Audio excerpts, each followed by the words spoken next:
12 साल से आदमी पूरे देश में झूठ पर झूठ बोलता आया। गोधरा दंगों पर माफी तो दूर, इसने तो ये भी नहीं माना कि दंगों के दौरान खून खराबा हुआ था। लेकिन मोदी के पाप की पोल उसी के एक गुंडे ने खोल दी। इसका नाम है बाबू बजरंगी। ये गोधरा कांड के सबसे बड़े दोषियों में से एक है। खुद अदालत इसे जिंदगी भर जेल में रहने की सजा सुना चुकी है। लेकिन एक स्टिंग ऑपरेशन में इसी हत्यारे ने अपनी माली का सच पूरी दुनिया को बता दिया। नरोड़ा और नरोड़ा पाटिया, नरोड़ा गांव है और आधा किलोमीटर का डिस्टेंस है नरोड़ा और नरोड़ा गांव में। तो दोनों में हमें खूब कुछ संख्या कम से कम वानी काटा होगा ना सब, नरोड़ा और नरोड़ा पाटिया। फिर उन्होंने लाशें उठा के फेंक दिया। कुआ एक था, कुआ में डाल के तरफ दिया। सब कहते रहे, मैं इनसे बात ही नहीं कर रहा था। पहली बार मेरे को मिले ना तब, तो मैं बोला ये कहीं हमारे वहाँ बहुत पत्रकार और ऐसे तैसे आदमी आते हैं, तो मेरे को पूछते कि आप पाटेगान में? बोला मैं पाटेगान था ही नहीं, मैं तो बहुत दूर ठीक हॉस्पिटल में दाखिल।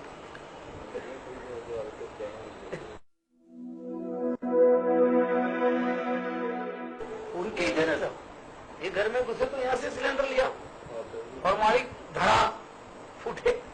ट्यूबवेल तो थी हमारे पास उस टाइम, तो हमने भले ही और था और हमारे 4 कार्यकर्ता मर गए और उनकी भी कोई सुनवाई नहीं है। उनकी भी कोई सुनवाई नहीं। उनके घर वर्कशॉप है, उसके बाद जो दीवार है उसके बाद में पार्टी है, तो उसको पार्टी के सामने मस्जिद है, उसके साथ में एक खड्डा भी है बहुत बड़ा। वहां मैदान में सबको मारा हुआ। हमने 7 बजे फोन करके गृह मंत्री को बता दिया था और जयदीप भाई को भी बता दिया था कि इतने लोग मरे हैं, आप संभाल लेना। इन्होंने कुछ भी किया कि नहीं संभला। क्या हुआ, रात को 2:30 बजे मेरे नाम का FIR हो गया और FIR हो गया। देखो वहां था, ऑर्डर भी दे दिया कमिश्नर ने। हाँ, कमिश्नर ने दे दिया। कुएं में हम लोग कुएं में वो लोग आज इकट्ठा हो गए। ये सारे बहुत बड़ा खड्डा था सवाल जैसा। इधर से तो आए, फिर इधर से चढ़ नहीं सकते थे, तो मैं बहुत सभी एक ही साथ इकट्ठा हो गए। फिर क्या, वो सब चिपकने लगे एक दूसरे को। मरते मरते बोले तू भी जा, तो तू भाई को बचता, तू भी आ जाता। उसमें सब ज्यादा हो गया। तो फिर उसमें इन लोगों ने तेल डाल दिया, तेल टायर सब। उस टाइम तो तेल तो पूरा हमारे साथ में इतना सामग्री था ना, आगे से हमने इतना कार्बा भरा। रात को हमने पेट्रोल पंप से इतना पेट्रोल वालों ने हमको फ्री दिया था पेट्रोल डीजल। फिर वो जो थोड़े आगे जाते थे वहां मस्जिद थी, मस्जिद के आगे तो वो इकट्ठा हो गए। काटो मारो में जल भी गए, पूरा हो गया। नहीं तो लेकिन इन्होंने बच्चों को, औरतों को कायदे से काटा है, किसी को नहीं छोड़ा। पनपने नहीं चाहिए। मैं तो आज भी बोलता हूँ कि कुछ भी हो, लेडीज हो, बच्चे हो, कुछ भी हो, काटने सिवा कुछ, मारो काटो जला करो। अपने हिंदू बदमाश इसलिए बोलता हूँ साहब कि हमारे नजर के सामने हिंदू इतने बदमाश है। वो लोग, बहुत लोगों ने लूटने में रहे। अरे सर, इनको जिंदा मत लोगों तो क्या है, अपना ही है सब। लूटने में थोड़ा रेप करने में भी रहेगा। रेप तो नहीं हुआ है सर। आपको किधर खींच के ले गया ना, वो बात तो अलग है।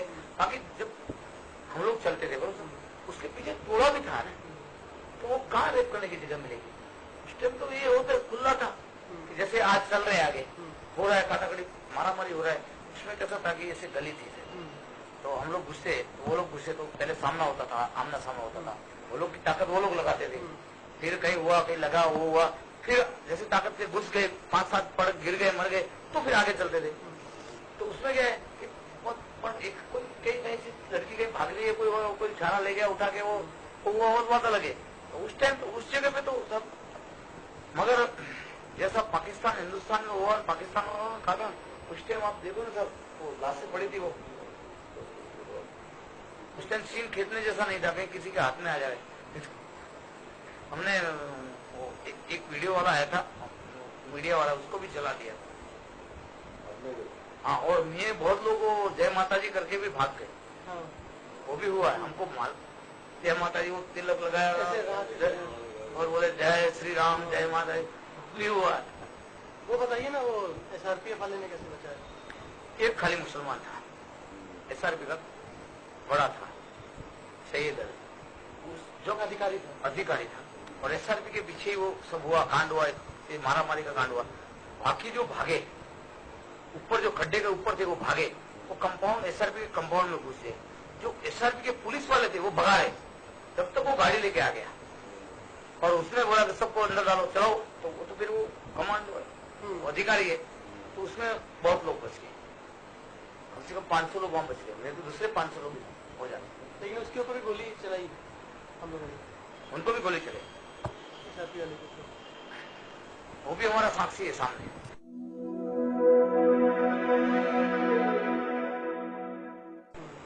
वो भी फिर हमारा वो बना है, लेकिन बाद में फिर नरेंद्र भाई ने उसको प्रमोशन देकर शांत किया है। तो काम तो वो पाटेकांड का बहुत अच्छा हुआ था, और हम तो आज भी हम मुसलमान के सामने लड़ रहे हैं और लड़ते रहेंगे, और हमको तो एक ही है कि हमको राजकारण से कोई मतलब नहीं है। मैं तो बोलता हूँ राजकारण विश्व परिषद संस्था है, हिंदू संस्था है साहब, राजकारण इतना ही होना चाहिए कि अपन को कोई उसमें मगजमारी नहीं। अपना राजकारण कितना होना चाहिए, जैसे अपन ने किसी मुसलमान को मार के आए, पीट के आए, कैसा लगता है जब मारते तो कैसा लगता मजा आता है ना साहब। उसको मार के आए घर पे सो गए, तब एक ही गृह मंत्री को फोन किया, है? पाटेकांड जो हुआ तो कैसा लग रहा था? मतलब ऐसा हो रहा था कि आज कुछ राणा प्रताप और महाराणा प्रताप ने कुछ किया, उसने बातें सुनते थे, आज कर दिया। सब फोन भी कर रहे थे और उसके बाद में सब दौड़ दौड़ के पुलिस के पास भी जाते थे। हम लोग तो जो उनका एक वहाँ पे सलीम करके एक था, जो नरोड़ा पार्टी का थोड़ा दादा माना जाता था, वो तो सब जीप के अंदर घुस गया था, सब फायर गया था, जीप के अंदर घुस गया था। तो पुलिस हम खुद उसको पकड़ के खींच के बाहर आए, तो बोलता है पुलिस वालों बोलता बोले इन्हें मारी, उसको बोले मार ही डालना, जिंदा छोड़ेंगे तो बयान देगा ना, बोले उसको तुरंत थोड़ा दूर ले जाके पूरा ही कर दिया, क्योंकि दादा ये जिंदा रहेगा तो बोले पुलिस की जीप पे घुसा था, बाहर निकला, कुछ नहीं किया। और बताइए, जिस दिन पाटेकांड हुआ वो तो अयोध्या से दिल्ली विल्ली आ गया था, जहाँ भी आ गया आपको पता होगा। पाटेकांड जिस दिन हुआ उस दिन शाम को या दूसरे दिन नरेंद्र भाई पाटिया आए, बताइए। नरेंद्र भाई पाटिया आते थे, पर वो फिर वो बनाव पे इसके लिए नहीं आ गए, उसके साथ में कमांडो रहता है, तो बनाव पे नहीं आए, पर पाटिया आके उत्साह देके चले गए और लोगों का उत्साह बढ़ाया। नरेंद्र भाई उत्साह बढ़ा के चले गए टीम के साथ में। पर जब भी रात को आधी रात के बाद में दूसरे दिन जो चालू हो जाएगा वापस, तो नरेंद्र भाई उसके लिए आए थे, वो पूरे अहमदाबाद में घूमे थे, जहाँ जहाँ मियाँ है ना वहाँ इसके लिए घूमे थे। हिंदू में यहाँ मुसलमान रहते हैं, यहाँ हिंदू रहते हैं, तो हिंदू में जाके आए कि नहीं अच्छा किया और करो। ये जेल गए तो जेल में आप बताइए ना, छुड़ाया किसने, बताइए तो कैसे छुड़ाया?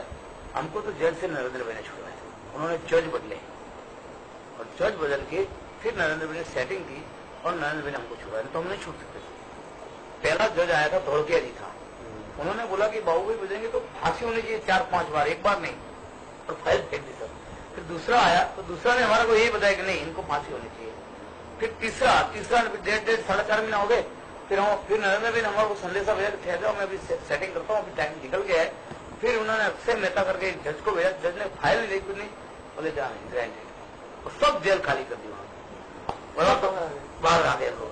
तो वो ये काम हम तो भगवान इसके लिए मानते कि इनके काम के लिए आज हमको बोले, हिंदुत्व के लिए हम मरने दिया है। हमारी एफआईआर में लिखा गया है, एक को प्रेग्नेंट है उसको हमने चीर दिया, इनको बताया कि क्या होता है कि हम लोग को तुमने मारा तो हम तुमको क्या प्रतिक्रिया दे सकते हैं, हम खिचड़ी कड़ी वाले नहीं है। सुन लिया आपने कि गोधरा का असली हत्यारा कौन है। अब फैसला आपका है कि मोदी की असली जगह क्या होगी, दिल्ली की कुर्सी या फांसी का फंदा।